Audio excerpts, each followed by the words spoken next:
Hey, my name is Luna, and today we're going to be taking a look at the new One D&D Unearthed Arcana. I know that I'm late, I know that every coach, Ted and Bob has already done a video on this, but you know what, it's like the old adage goes, a YouTuber is never late. She always makes content precisely when she means to.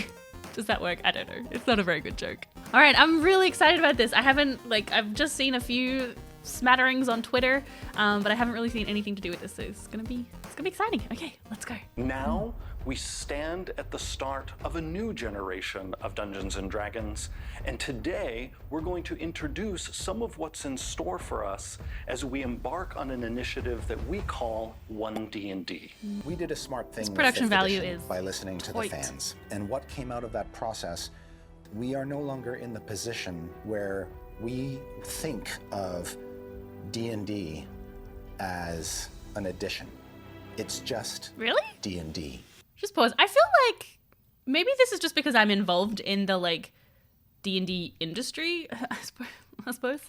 But people talk about Dungeons and Dragons in terms of 5th edition, right? Like, is that just because I'm enmeshed in creators who talk about D&D? My focus specifically is the Dungeon Master's Guide. I'm going to make some structural changes to make it more friendly. So I think changes to the Dungeon Master's Guide have been a long time coming, because I've seen so many critiques of the DM's guide. As a new Dungeon Master, there are so many things I think that they could add that would be helpful. I think that's why there's such a huge generation, right, of third-party content for new Dungeon Masters, is because people read the Dungeon Master's Guide and they still don't really feel ready to play. And whether or not that's just a personal perception, it's obviously the case, because there's just so much content out there for new players. So yeah, I'm glad to see that they're going to be making some changes to that. I really liked some of the things that they added in Tasha's about doing a session 0 and those kinds of things. And I think some of that more practical advice would be really helpful for new DMs anyway.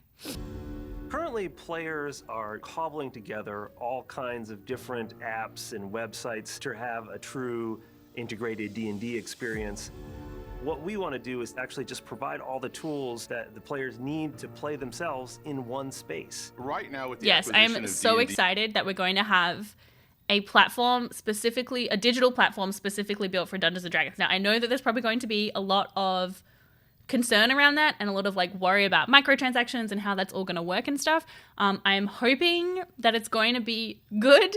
I think a big issue is that once D&D Beyond launches its VTT, I'm not sure what the third-party landscape is going to look like. I mean, it's hard because it's I don't want to see those third-party companies lose out on business. But I think that's probably going to be inevitable unless there's a lot of brand loyalty, I suppose. Beyond, we've already started to dip our toe into digital, and it was a fantastic partnership that we have going, but we can add more. Digital physical bundles is something that we've wanted to do for a long time, and now that D&D Beyond is part of our family, it's finally something we can do. Your content is available anywhere you want it, and you have those physical books, but you've got nice portable versions that you can access through your phone or through your Okay, I keep interrupting myself. Correct me if I'm wrong, everybody. Said that because you have to buy, if you want to get the digital and the book bundle, you have to buy them directly from Wizards of the Coast. And with the cost of shipping from America to Australia and to a lot of other countries, it's actually just cheaper to buy the book separately and the digital book separately as well. Can anyone confirm that for me?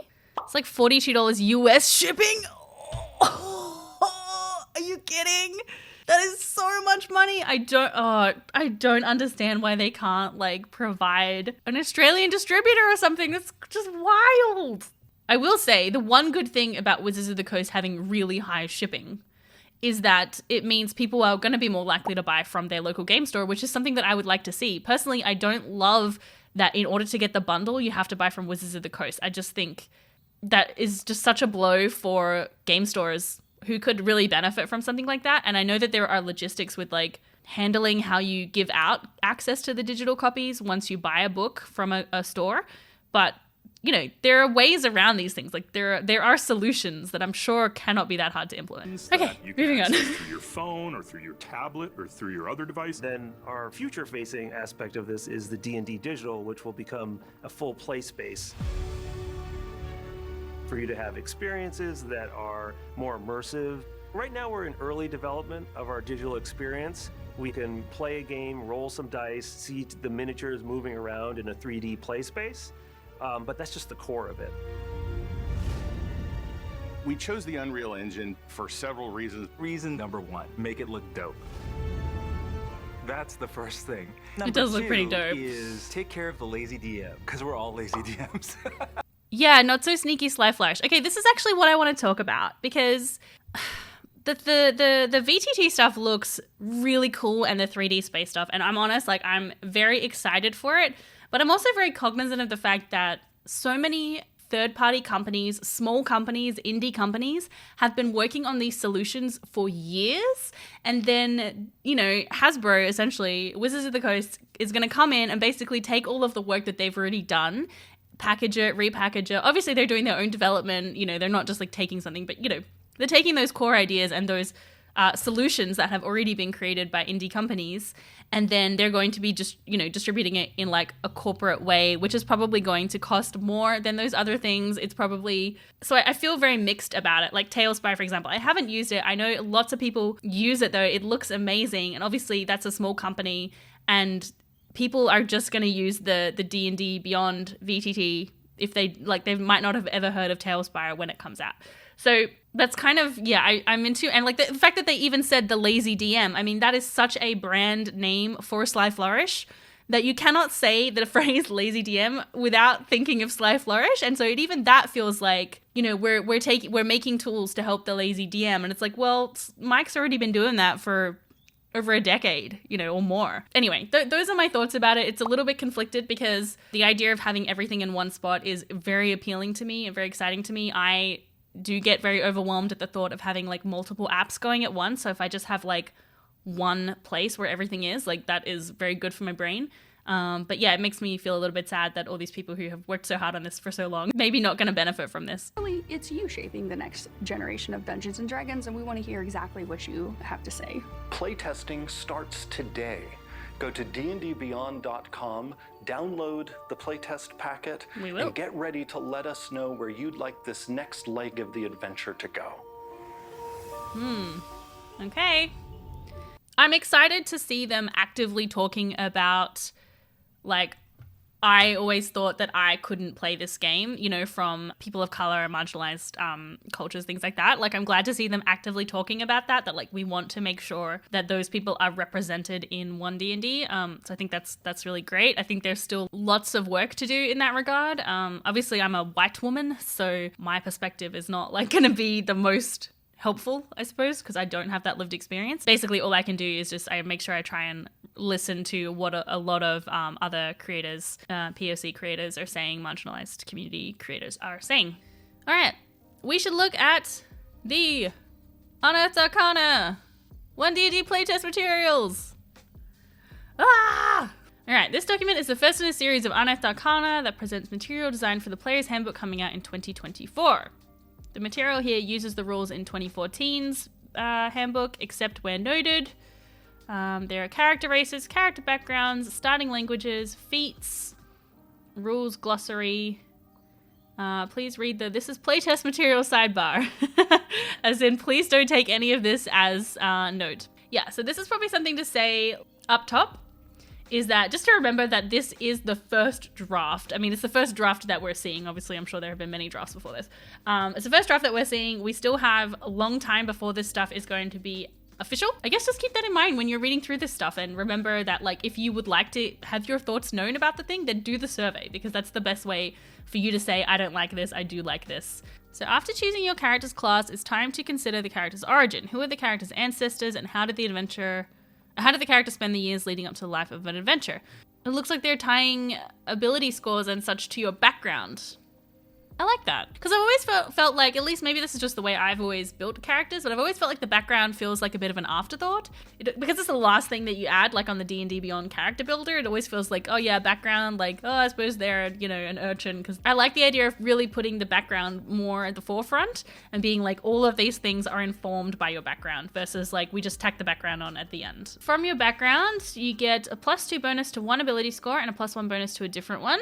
You get 2 skill proficiencies, a tool proficiency, a language, and a feat. Oh, you get a feat from your background. I love that because I love feats. I have always been the DM that you always get a free feat at level 1. That's awesome. When you choose your character's race, you determine whether your character is a member of the human race or of a fantastical race. This document provides descriptions and rules for the following race options: human, ardling, ooh, a new race, dragonborn, dwarf, elf, gnome, halfling, orc, and tiefling. All right, so we've got humans. We start off with boring old humans. Ooh, you gain inspiration whenever you finish a long rest. This is something that I did see on Twitter, that they were going to be introducing a lot more ways to get inspiration. I kind of like that. Are they going to give bardic inspiration a new name though? Because then I'm worried that that might get like confusing. It's always bothered me that inspiration from a DM has the same name as bardic inspiration. I think Robert Hartley, I played in a game with him and he uses the term hero points, and I really liked that as like differentiating it from bardic inspiration. Your DM always forgets to give you inspiration. I also always forget to give inspiration. So I do like that it's giving that a little bit more often. All right, Ardlings. So this is the new one. Ardlings are supernal? Ah, relating to the sky or the heavens, celestial. Okay, it is a word. I'm smart. Beings who are either born on the upper planes or have one or more ancestors who originated there. An Ardling has a head resembling that of an animal, typically one with virtuous associations. What does that mean? An Ardling gains a measure of magical power from their celestial legacy, as well as the ability to manifest spectral wings. Flight. All right, let's see how they're nerfing this flight, because you know they ain't given like unlimited flight to a first level player, surely. As a bonus action, you spout spectral wings for a moment and fly up to a number of feet equal to your speed. If you are in the air at the end of this moment, you fall if nothing is holding you aloft. Wait, what? Feet. So you can only fly like once per round? You can't stay aloft. Okay. I just don't understand why they always do flying creatures and then they always nerf the flying. It's like, they're so afraid of flying, and I know that it's a pain for DMs to handle and stuff like that, but it's just like, why put them in all together? I don't know. It's only once per day? Is that right? Oh, you can use, yeah, I just read that. You can use this bonus action a number of times equal to your proficiency bonus, and you regain all expended unuses when you finish a long rest. So yeah, it's gonna be once per day, and then it will go up a bit as you level up. I don't know. That just doesn't excite me. I know they have to balance these things, and flying is a pretty, like, you know, it would make the fly spell completely useless for those characters, but like, I don't know. Dragonborn look like wingless, bipedal dragons, scaly, bright-eyed, and thick-boned with horns on their head. Dragonborn of chromatic ancestry have scales that are black, blue, green, red, or white.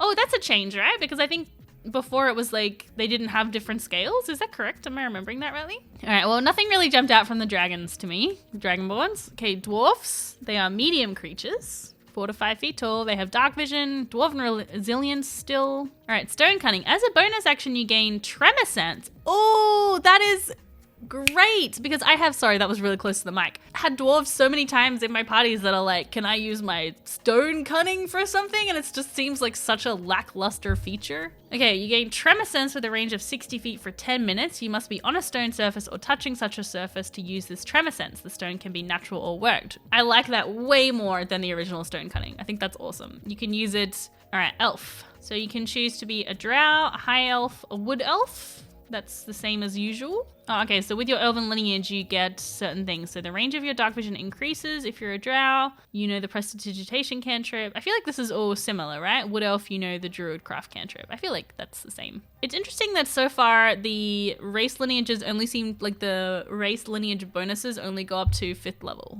I wonder if there's like, your race will determine more things up until 5th, and then after 5th is when your class will start to determine more things. All right, gnomes. You have advantage on intelligence, wisdom, and charisma saving throws. Is that the same as usual?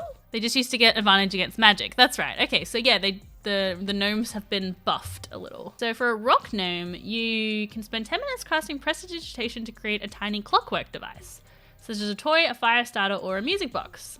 Casting the spell in this way consumes 10 gold pieces worth of materials. When you create the device, you determine its function by choosing one effect from prestidigitation. Oh, so it's like a little artificer ability for a gnome. I like that. That's cute. Okay, so halflings. Luck when you roll a 1 on the d20 of a d20. A d20 test. Is that what they're calling it now? I like that. I think that's good. That makes so much sense, because there's always so much confusion, especially for new players, about like, is this a skill check? Is it an ability check? Is it a saving throw? Is it a death save? Like, are all these things different? Initiative, like, are all these things different? Just calling it a d20 test anytime you roll a d20, that's That is great. All right, so now we get an Orc Adrenaline Rush. You can take the dash action as a bonus action. When you do so, you gain a number of temporary hit points equal to your proficiency bonus. Okay, that's cool. I like that feature. It kind of gives them a little bit more mobility on the battlefield. All right, Tieflings. A Tiefling chooses whether to embrace or lament their fiendish legacy. The 3 legacies are as follows. Abyssal, the heartless entropy of the abyss, the howling chaos of pandemonium, and the vast despair of carcery call to Tieflings who have the abyssal fiendish legacy. Alright, Chthonic. Tieflings who have the Chthonic fiendish legacy not only feel the tug of carcery, but also the greed of Gehenna and the underworld gloom of Hades. Now, are they actually going to define what these terms are? Because as a new player reading this, it's like, what the fuck is it, like, carcery, Gehenna, Hades? Like, if you don't know anything about that stuff, are they gonna, hopefully they're gonna have that in like a more full-length description. Infernal Tieflings. I like that they're given some options. So if you're Abyssal, you get resistant to poison damage. Oh, I wish I would stop doing this. I can't make it stop. You have resistant to poison damage. And you know the poison spray cantrip, then you get Ray of Sickness and Hold Person as you level up. Chthonic, you have resistance to necrotic damage and you know Chill Touch. You get False Life, Ray of Enfeeblement, and Infernal, you have resistance to fire damage. You get Hellish Rebuke and Darkness. So the Infernal is like the standard Tiefling, and then they've added these other ones as well. Yeah, like they're adding a few extras, right? Because it used to be that you just knew Hellish Rebuke, but now you get Firebolt as well and Darkness. So yeah. Like they are adding a few extras. What's everybody's thoughts about the races and the changes to them? Do you like them? I actually really enjoy it. I like that they've simplified a few things. I like that they are not tying ability scores to your race. I love that we're tying ability scores to abilities versus like races. And I think it's really great that they're adding some physical characteristics that will impact you based on your like the build of the character because of the race that it is. You know, I think that's a good way to keep those kind of little things in there without making it that like all half-orcs have to be barbarians or fighters if you want to play an optimal character or, you know, that kind of thing. Let's move on to backgrounds. Okay, I'm excited to see what they're doing with this. So your character's background is a collection of characteristics that represents the place and occupation that were most formative for the character before they embarked on a life of adventure. What I'm really most interested to see about what they do with this is like how they reconcile things like you were a mercenary or you were a soldier, right? So you know how to fight. That way you had like this long, you know, history of being like a military person, but you're at level 1. That always felt weird to me that you sort of, it sounds like you would have all of these skills and abilities from a background, say like a mercenary background or something like that, but then none of those really translated to like the leveling of Dungeons and Dragons. When you choose a background, you have 3 options. You can build a background by using the rules in the build your background section. You can select a pre-made background, or you can select a pre-made background and then customize it. So background features: when you determine your character's ability scores, choose 2 of them and increase one by 2 and the other by 1, or choose 3 ability scores and increase each of them by 1. Choose 2 skill proficiencies and a tool proficiency, and then choose 1 language. Oh, so you get 2. So 1 from standard and 1 from rare. You get a feat. Yay! We love feats at first level. Oh wait, choose 1 first level feat. So are they adding levels to feats now? Interesting. Since 2014, characters have received ability score increases from several sources, such as a race or ASI, or from the ability score rules in Tasha's. If you make a character using one of those older sources and get ability score increases from it, the character doesn't also get the ability score increases from background. Okay, so that's how they're trying to make it backwards compatible. You can make a character using Tasha's, but then you don't get like extra ability scores from your using the new background. I think that seems pretty reasonable. Okay, so these are feats. So each feat has a level. To take a feat, your level must equal or exceed the feat's level. I like that. That feels honestly like much less overwhelming than trying to like scroll through all of the feats and find one. Like at least you'll be able to be like, these are the ones I'm allowed to take. Let's have a look at some of this rules glossary. See what they're changing. The term D20 test encompasses the 3 main D20 rolls of the game: ability checks, attack rolls, and saving throws. If something in the game affects D20 tests, it affects all 3 of those rolls. Okay, I really love this change. I think D20 test is like so much easier. If you roll a 1 on the D20 test automatically fails regardless of any modifiers to the roll.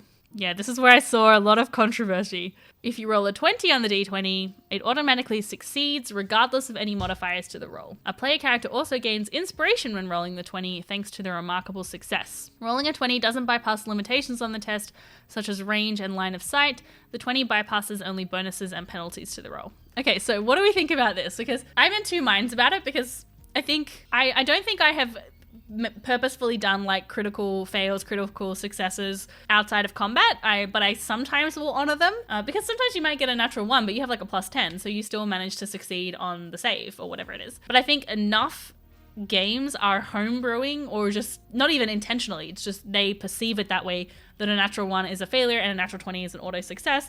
So I think if enough people are playing their game that way, then like they don't, like, it makes sense to update the rules to reflect that. And now this is actually the thing that I'm not sure how I feel about yet. So critical hits. Weapons and unarmed strikes have a special feature for player characters' critical hits. So this is only for player characters. Monsters, DM run characters are not getting critical hits anymore.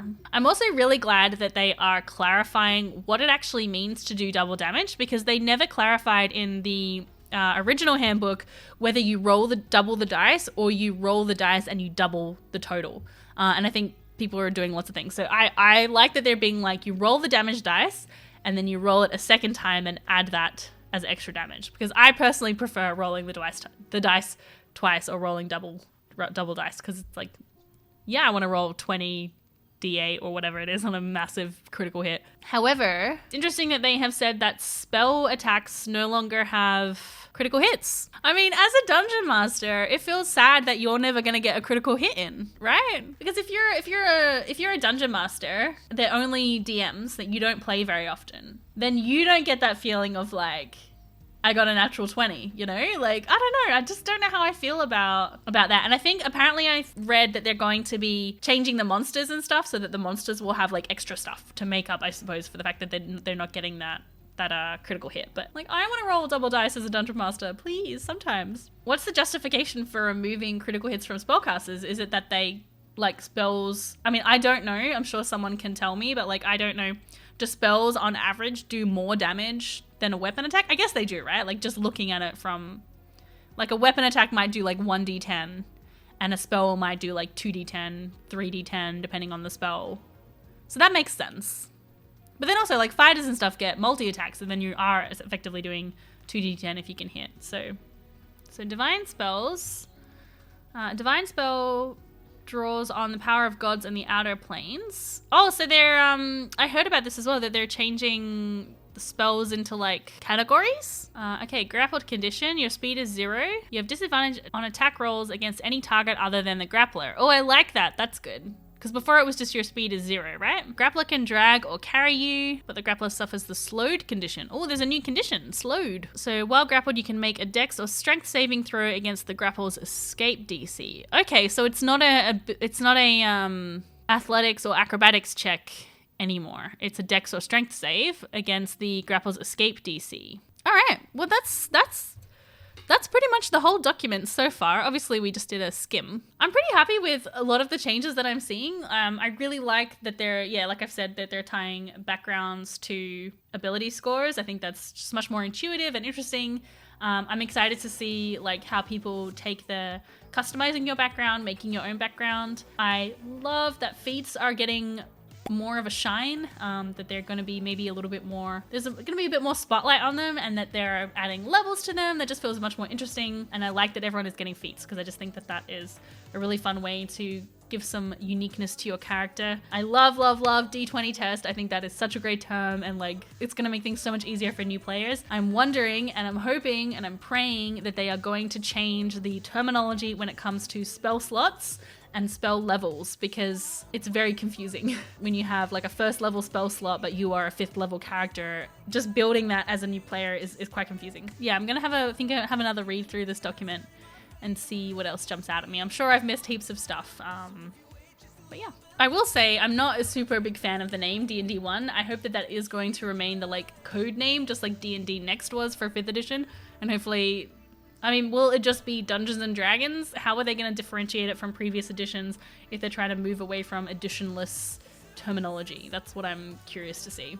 Well, those are my thoughts. Obviously very casual and just kind of going through things, and it will require a little bit more in-depth reading to really get a feel of how this is going to move forward. And of course, there's going to be new editions all the time, or new like versions of the Unearthed Arcana. So we're just gonna have to wait and see how things shake out. Let me know in the comments what you think about it, if you're feeling optimistic or excited, or if you don't like it.